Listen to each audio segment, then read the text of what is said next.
Muy buenos días, ¿qué tal? Espero que hayáis tenido un fin de semana provechoso. Al menos ayer pudimos disfrutar de un soleado día porque lo que es hoy se ha levantado bastante desapacible. Vamos a tratar de mantener el ánimo arriba porque la situación todavía está complicada. ¿Qué vamos a tener en el programa de este lunes? Los hosteleros de Málaga han advertido que la situación es muy crítica, por lo que preparan acciones judiciales para reparar el perjuicio económico y de imagen que sufre desde hace casi un año. Nos lo contará el presidente de MAOS, Javier Frutos. Empieza la semana, es el día en el que conectaremos en directo con el Ayuntamiento para saber cuáles son los temas aprobados en Junta de Gobierno local. La radioterapia de última generación llega a Marbella, de la mano de HC. Se instala en España el primer acelerador de tomoterapia que rastrea el tumor en tiempo real. Lo repasamos con la oncóloga Paula Sedano. La plataforma malagueña Peter Books ofrece más de 5 millones de libros dirigidos a las nuevas generaciones. Una tienda online que quiere competir con Amazon y de la que nos hacemos eco. ¿Y qué más asuntos tendremos? Haremos deporte con Andrea Rubio, nos informaremos de cómo les ha ido el fin de semana a los equipos locales y nos pondremos al día con las nuevas tecnologías con Pablo Ramos. Todo esto enseguida, comenzamos con las noticias.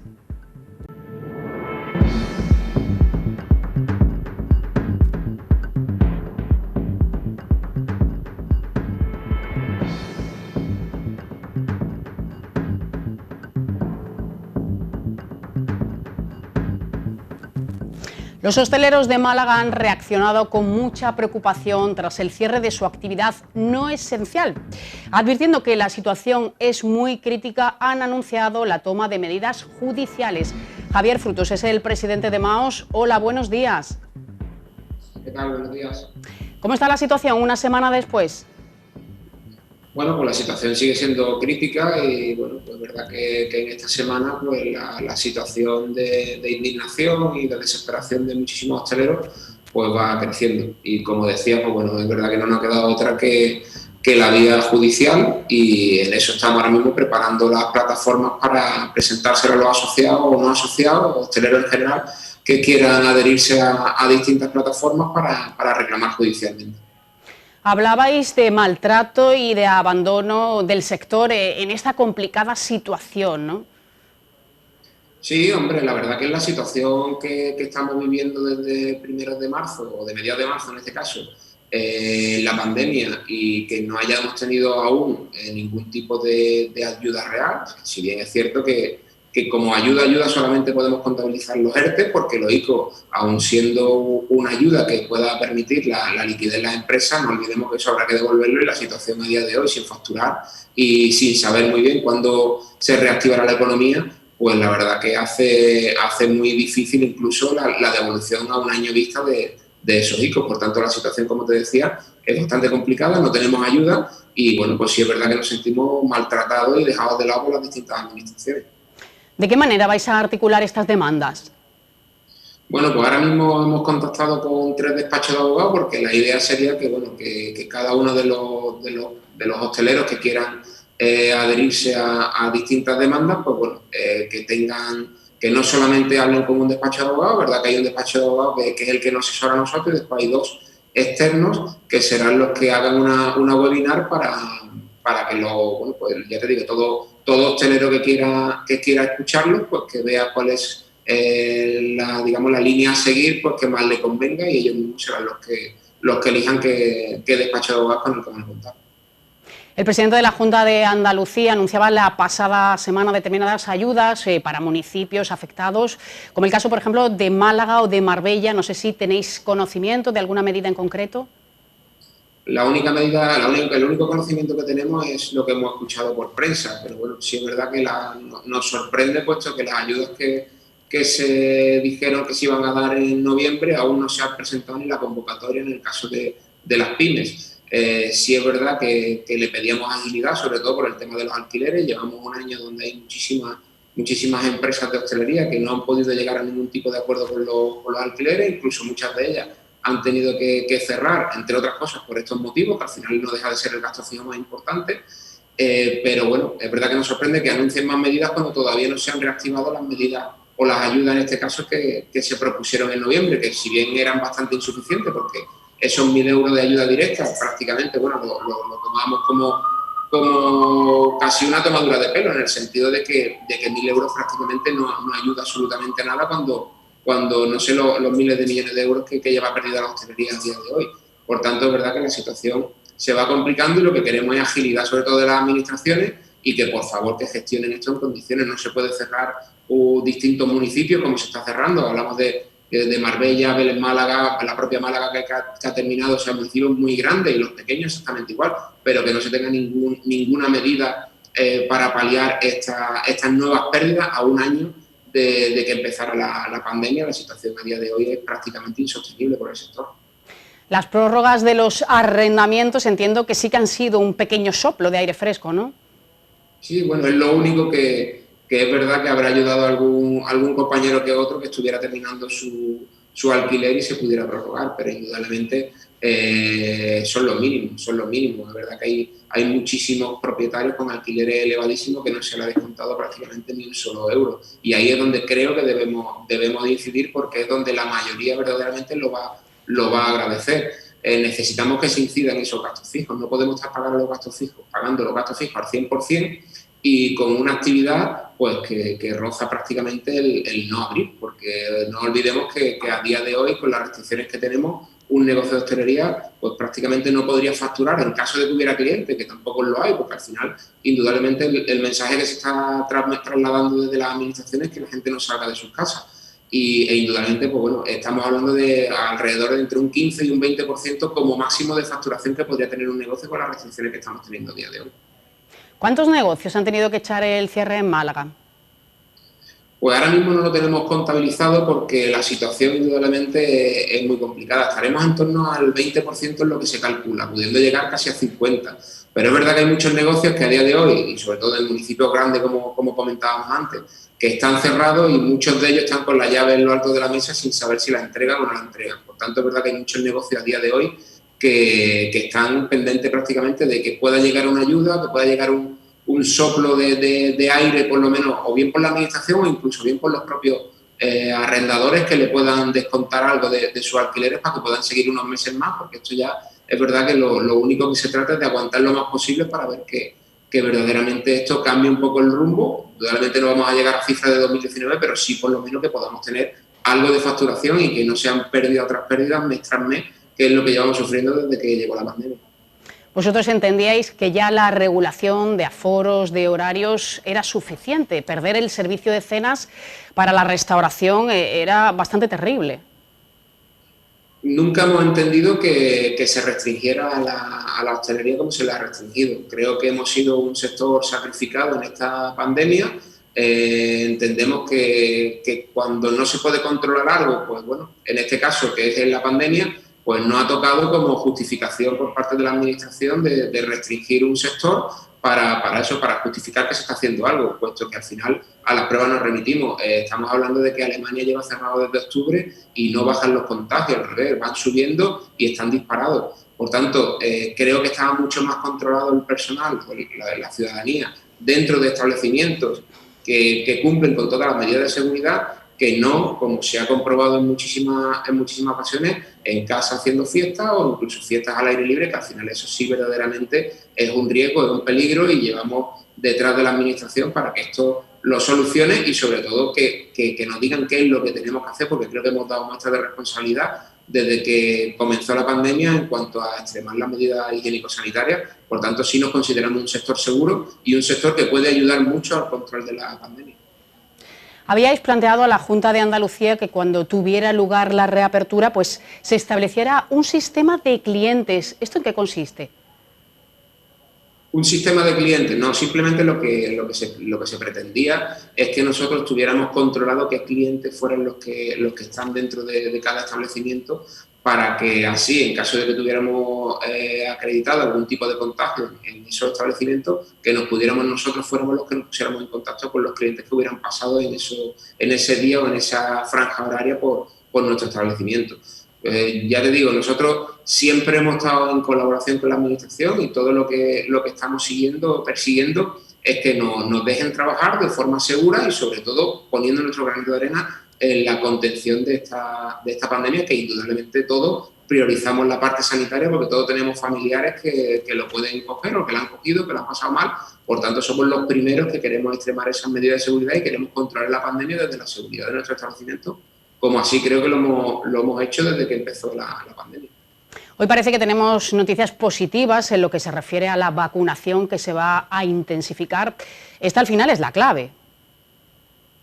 Sí, por suerte o por desgracia, creo que ahora mismo todo lo que nos podemos agarrar es a la vacuna. Es verdad que cuando ves tu negocio cerrado y ves que las vacunas no llegan, que el procedimiento de vacunación está siendo muy lento, pues la desesperación te puedes imaginar que es todavía mayor. Después es verdad que lees prensa o ves medios de comunicación y bueno, cada uno con una opinión totalmente distinta y eso es verdad que no, creo que no ayuda ahora mismo para el ánimo de todos, ¿no? En general, pero indudablemente creo que el gobierno central y las distintas autonomías tienen que poner su mayor esfuerzo en la vacunación, en traer vacunas lo antes posible, porque creo que indudablemente para nosotros será desgraciadamente solamente vamos a depender de esto porque, como te decía, lo que vemos ahora mismo de ayuda directa por parte de la administración y de la gestión que se está haciendo, pues indudablemente no está siendo nada buena desde el punto de vista ni sanitario ni económico.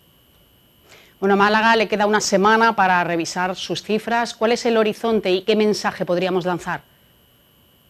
Bueno, nosotros desde Málaga Capital es verdad que desde que salió la estadística de contagio superamos los 1000, pero desde entonces no hemos llegado a superarlo. Por tanto, entendemos que en esta semana podremos bajar o podremos salir de este control, ¿no? que tenemos ahora mismo de estas restricciones. Esperemos que pase así con el resto de municipios de Málaga, como puede ser Marbella, Belén, Málaga y los distintos otros, que creo que son 30 y tantos los que están ahora mismo cerrados. Pues esperemos que sigan la misma tónica, la misma línea y cuanto antes podamos abrir porque la necesidad para nuestro sector ahora mismo es vital, por lo menos el poder facturar algo y que no tengamos que cerrar la persiana, que desgraciadamente está ocurriendo en muchos casos. Bueno, esperemos que sea así lo antes posible. Javier Frutos, gracias. Muchas gracias a vosotros, un saludo. Buen día.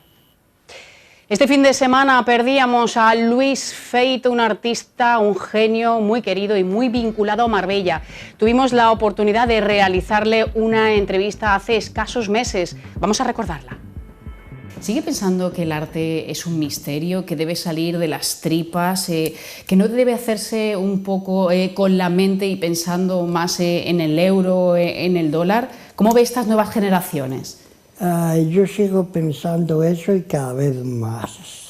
Es un misterio total, cada vez tengo la convicción absoluta de que, y tiene que ser un misterio, si no sería una cosa más, sería la decoración, sería, pues bueno, un artesano más, pero no es un verdadero misterio. Y yo, que en realidad todo el pescado está vendido, porque ya para mí sigo siendo un pintor, pero activamente ya no. Pues veo las cosas con más distancias y más concentración en las cosas, y yo sigo pensando en ello igual y sigo pensando cada vez más que es un misterio, que es muy difícil todo lo que comporta la vida de un artista, de un creador. Se tienen que dar tantas circunstancias. Primeramente yo creo que se nace. Yo lo creo eso porque yo desde niño, yo no he sido un niño como los demás. Yo era diferente, yo me da cuenta después, pero siendo niño me daba cuenta que yo no hacía, ni me gustaba, ni quería las mismas cosas que los demás querían. ¿Y esto lo supo desde muy pronto? Bueno, ser pintor es otra cosa. No, pero considerarse diferente. Yo sabía que era diferente, yo lo sentía, yo siempre lo he sentido. Y he tenido una fe loca en esa cualidad, pero siempre lo he sentido en todo. ¿Le costó confiar en su potencial o lo vio claro también, que tenía que apostar por esa senda, por ese camino? No. ¿No? Eso aún no lo veo claro. Eso de pensar que la vocación es una cosa que viene del cielo, ¡ay, qué suerte! Tú has tenido la vocación y has sabido lo que querías hacer. Mentira. Eso te lo tienes que hacer tú. Y tienes que tener la voluntad, el coraje y la voluntad absoluta de llegar a eso, pero en medio de la duda más total, jugándotela totalmente. Sí, de luchar y perseverar. Totalmente, es un problema de lucha desde el principio. Una cosa es lo que te gusta hacer, sí, porque a mí me ha gustado toda la vida, desde niño, pintarrejetear. Para mí el regalo más maravilloso que podían hacerme es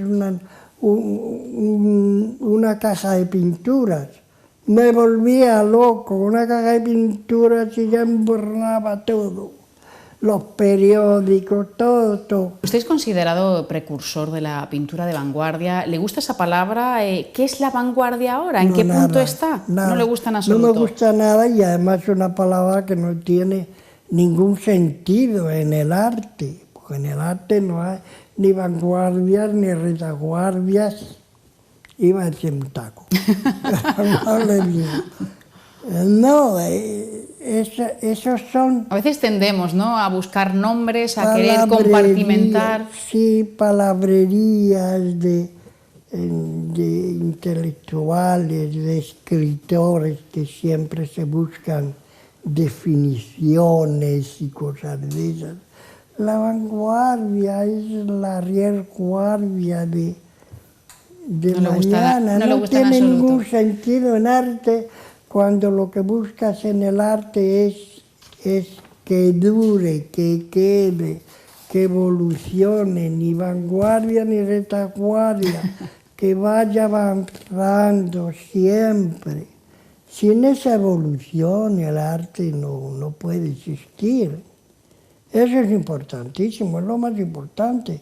En arte sin evolución, sin libertad, no es nada. Que para mí es la gran conquista del arte contemporáneo, es la libertad. Con eso, aunque con eso se cargaron todo. Por eso yo siempre he pensado que no podíamos nosotros continuar a cargarnos todo, con ese jueguecito de romper y romper y romper. No, con todo lo que se había hecho, esa libertad estaba ya. Entonces había que construir. Y esos cuadros llevan todos el nombre de una película. No es cierto que titular un cuadro o un libro, eso siempre es lo más complicado. Haces la obra y luego dices, ¿cómo lo resumo? Y que no tiene nada que ver, pues claro, yo cogí y lo tenía que hacer así de pronto porque los cuadros tenían que salir. Es muy complejo. Pues dije, hombre, nada, se ponen títulos de todas las películas que me gustan. Luis, en su obra es muy frecuente, es una seña de identidad, el color rojo, que lo tenemos además a nuestra espalda, el negro. Para cerrar esa entrevista, ¿qué color tendría ahora esta realidad que estamos viviendo? Ay, muy terrible, no un color único, porque en la vida no es nunca ni blanco ni negro, pero es un negro con grises y con el dorado del sol, de la costa y la luz, una mezcla. Bueno, seguro sería un gran cuadro. Sí, si lo hago yo, faltaría más. Seguro. Pues Luis Feito, muchísimas gracias por este rato de conversación, un placer. Nada, y soy yo el que da las gracias y os agradezco mucho que hayáis venido a ver una persona en tan avanzada edad. Siempre agradece las visitas y que se acuerden de él, aunque afortunadamente de mí se acuerda mucha gente. Y eso me gusta mucho. Muchas gracias. Os lo agradezco mucho. Esta entrevista fue un auténtico regalo. Descanse en paz. Vamos a cambiar ahora radicalmente de asunto. La pasada semana se conmemoraba el Día Internacional contra el Cáncer, con no muy buenos datos, sobre todo los relacionados con la pandemia. En este sentido, la innovación es básica, es muy importante, y de ello vamos a hablar con Paula Sedano, que es especialista de oncología de radioterapia HC Marbella. Hola, buenos días.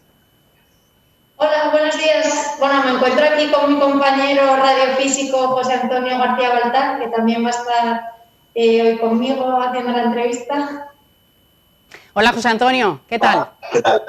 Muy buenos días también. Bueno, vamos a analizar un poco cuáles son los principales cambios en lo relacionado al cáncer que nos ha traído la pandemia.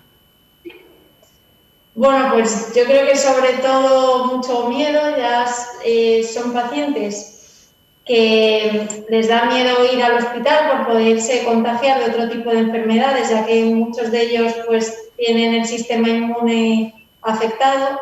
Y bueno, pues con la pandemia yo sobre todo lo que he visto ha sido retrasos del tratamiento, tanto por parte de los médicos por cirugías que no se han podido realizar, como por parte de los pacientes por tratamientos que no querían venir a darse por miedo a poderse contagiar en el ámbito sanitario. Sin embargo, la incidencia de cáncer no la ha detenido la enfermedad.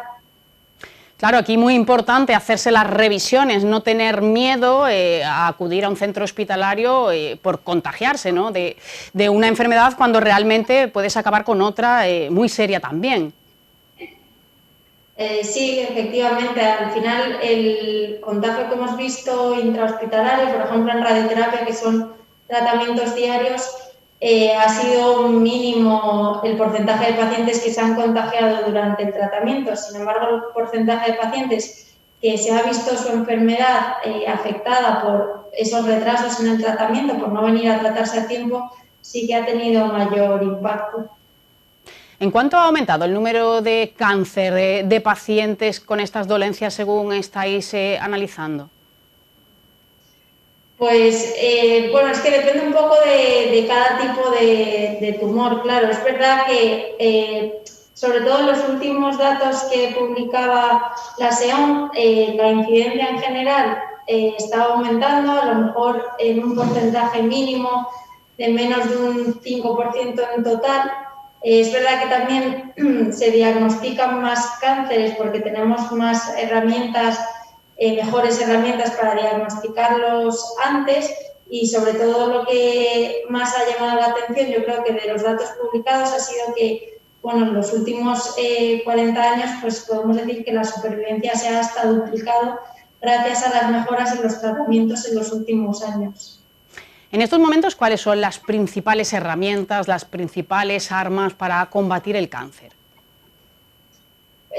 Las principales armas serían la cirugía, la quimioterapia o el tratamiento sistémico, también ahí se incluye la inmunoterapia, terapias dirigidas, y la radioterapia. La cirugía y la radioterapia podemos hablar de ellas como tratamientos locales que van dirigidos hacia la zona del tumor, y luego estaría la parte sistémica de la oncología médica, que va dirigido un poco a detener las células cancerígenas que se hayan podido escapar a la sangre y evitar que se disemine el tumor a otra parte del cuerpo, o intentar mitigarlo en aquellas partes en donde ya se ha diseminado. Vuestro centro hospitalario HC destaca especialmente por la innovación relacionado con el cáncer. Vosotros os habéis convertido en el primer acelerador de tomoterapia. ¿Esto en qué consiste exactamente? Si quieres, le dejo a José Antonio hablar un poco de la tomoterapia. Sí, no hay problema. Pues es una muy novedosa, sobre todo por un sistema que tiene de seguimiento del tumor. Lo sigue en tiempo real y se va ajustando, el haz de radiación se va ajustando a él a medida que se mueve. Eso es lo más importante, quizás, y lo más novedoso de la máquina. La tomoterapia en sí se descubrió hace años y es una especie de tomoterapia parecida a lo que se hace con el TAC ahora mismo en diagnóstico, pero igual en terapia. Realmente la camilla se va moviendo, el acelerador está incluido en ese donut que veis ahí en la imagen, y va girando alrededor del paciente y va haciendo que la dosis sea mucho más conformada, la conformación es mucho mayor, mucho más preciso, con lo cual a los órganos que están al lado o lejanos, pero que podrían llevarse una radiación extra, pues no se la van a llevar. Va a quedar apartado de esa radiación que tiene que llevar el tumor, pero no los órganos de riesgo, pues, a los que queremos proteger. Indudablemente eso hace que los efectos secundarios sean menores y también que podamos llegar a dosis quizás más altas en tumores donde por la cercanía de esos órganos de riesgo tenías que ser más precavido. Y con ese movimiento y ese seguimiento de movimiento, pues redunda en lo mismo, una mayor precisión, le damos a lo que le queremos dar, no tenemos que radiarlo, está alrededor que estaba ahí, porque se movía y había que atinarle, ahora lo seguimos realmente con ese sistema que es un tracking, y es, como bien has dicho, es la primera máquina que está en España y la segunda de Europa. ¿Por dónde pasan ahora los tratamientos? ¿Cuál es el futuro? Bueno, se habla mucho de futuro genético y molecular, de ver un poco el primer origen, remontarnos a ese primer origen y atacarnos, que ahí sería un poco donde más actuaría la oncología médica, que es verdad que el centro donde trabajamos, el HC Cancer Center, son también muy pioneros en terapias dirigidas y en crear como un fármaco que se dirija contra esa primera célula, ese primer gen, ese primer mensaje que está dando la información errónea. Eso por una parte. Por la parte de la radioterapia, como la radioterapia durante muchos años ya ha demostrado que es capaz de curar el cáncer, de eliminar esas células cancerosas, el problema es que a costa, ¿cuál era el precio de esa curación? Muchas veces el precio era dañarte pues, las estructuras sanas que tenías alrededor, por eso también a veces en niños se da con más cautela. Entonces, hoy en día, sobre todo, el objetivo de la radioterapia ya no está dirigida solo a curar más, sino a curar mejor, a conseguir limitar las dosis solo en el tumor y no dañar los órganos de alrededor, que como explicaba José Antonio, son las principales ventajas de esta nueva tecnología que es lo que se busca ahora para mejorar los tratamientos de radioterapia. Claro, esto abre una nueva vía muy interesante y muy necesaria. ¿Cuáles son los cánceres más habituales, según vuestra experiencia? Bueno, los más habituales, afortunadamente, son los de mama y próstata, y digo afortunadamente porque son los menos agresivos, son tumores en los que el crecimiento es más lento por la biología de ese tipo de tumores. Aquí también en nuestro centro son los que más vemos, además en la próstata la radioterapia es una alternativa curativa frente a la cirugía con iguales tasas de control y en algunos aspectos con menos efectos secundarios y a nivel de la mama pues la radioterapia es esencial. Cuando nos hacemos una cirugía conservadora siempre tenemos que dar radioterapia para eliminar la posibilidad de que haya microenfermedad residual. Antes lo que se hacía era una mastectomía, ahora podemos hacer una cirugía conservadora que nos permita mantener la mama, pero para conseguir las mismas tasas de control necesitamos darle radioterapia. Y esos serían un poco los más frecuentes. Luego en esta zona nuestra también quizás haya más incidencia de cáncer de pulmón frente a otros centros en los que, por ejemplo, he trabajado y eso sería lo más frecuente. ¿Cómo se presenta este 2021? ¿La saturación seguirá teniendo consecuencias importantes? Pues yo creo que se presenta igual que se presentó en 2020. Hemos visto que, aunque sí que conseguimos curar más, a día de hoy no tenemos una vacuna ni tenemos nada que prevenga el desarrollar un tumor. Además, la población cada vez es una población más envejecida. Los tumores se dan en personas más envejecidas por aquello de que sus células se han reproducido más durante más años y hay más probabilidad de que en esas reproducciones haya algún error. Entonces, yo creo que se espera, igual que nos enfrentábamos al 2020, afortunadamente desde nuestro punto de vista nos enfrentamos con una nueva arma para combatirlo, así que en ese sentido la verdad que nos enfrentamos a ello más fuertes. ¿Qué consejos podríamos dar a nuestros telespectadores, a todas aquellas personas que nos estén escuchando?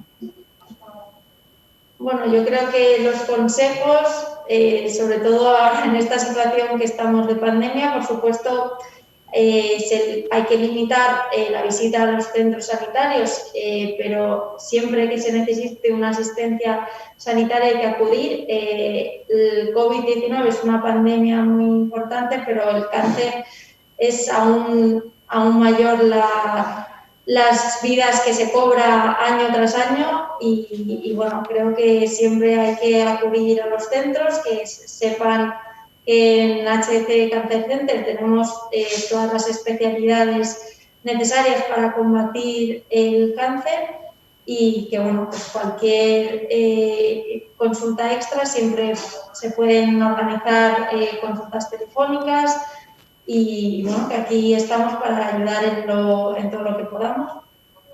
Bueno, pues muy importante tenerlo en cuenta. Paula Sedano, gracias. Gracias a vosotros por invitarnos. José Antonio García, muchas gracias también.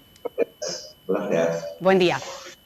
Bueno, pues nosotros vamos a hacer una pequeña paradita para la publicidad y a la vuelta volvemos con la Junta de Gobierno local. Hasta ahora.